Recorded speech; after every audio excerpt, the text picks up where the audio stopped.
Lakeland Public Television's Common Ground is brought to you by the Minnesota Arts and Cultural Heritage Fund.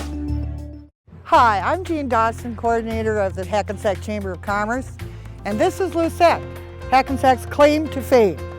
Lucette was devised by a merchant here in town by the name of Dode Schroeder in the 1950s, who felt that Hackensack needed something to draw tourists. Since everybody else had Paul Bunyan, he came up with the idea of Lucette. And he built her himself, starting with an A-frame, and then he built around it with sand, plaster, metal.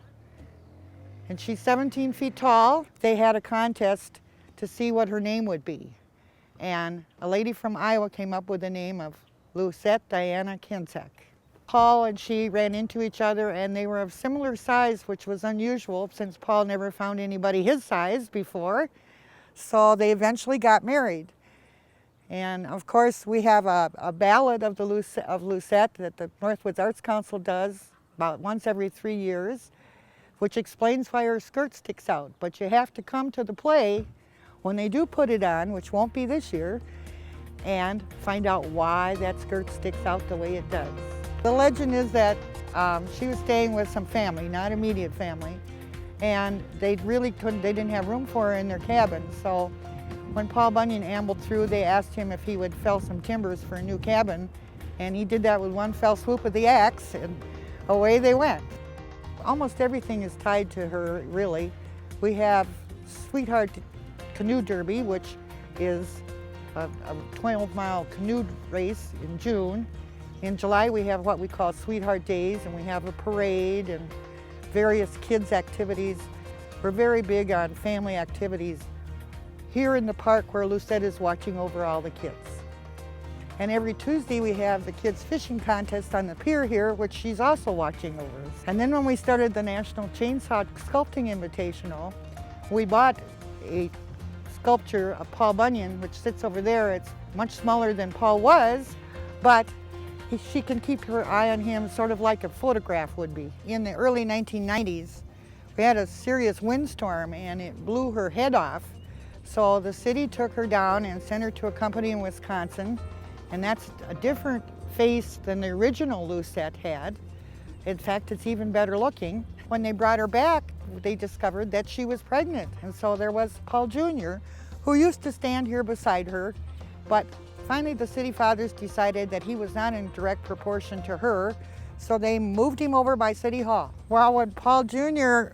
was put up at City Hall, within a couple of months or so, someone stole him. And they finally did find him down in Rochester and brought him back, but his foot was broken, so the local auto body shop fixed his foot, and he's back in front of City Hall, and so far he's still there. We offer copies of Lucette's wedding license, and they're all put together with a little birch bark thing to hold them. And here is the marriage license.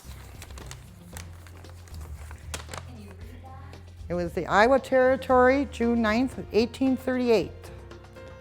Place was 46 degrees, 50 minutes, longitude 94 degrees, 30 minutes latitude, near Hackensack, Minnesota. Be known to all persons that in accordance with common law of this territory, Paul Bunyan of the Northwest Territory and Lucette Hackensack of the Iowa Territory joined their hands in marriage this 9th day of June, 1838. Given under my hand June 9th, 1838, the territorial judge was Edward Little. The witnesses were Joe Birch and Tom Mile. This is Lucette's wedding band. And I think when people see it on the shelf, they think it's just a glass thing, but as you can see, it definitely is the shape of a ring.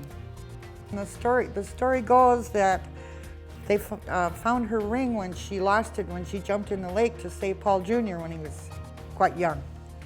This is the walking stick that Lucette used when she was out picking mushrooms. She was a typical robust pioneer woman, not at all averse to hard work, the logging industry. She was part of it all.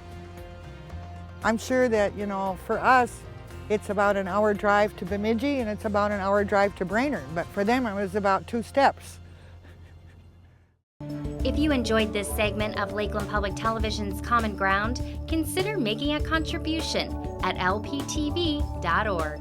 If you have segment ideas pertaining to North Central Minnesota, contact us at legacy@lptv.org. Common Ground is funded by the Minnesota Arts and Cultural Heritage Fund by the vote of the people on November 4th, 2008.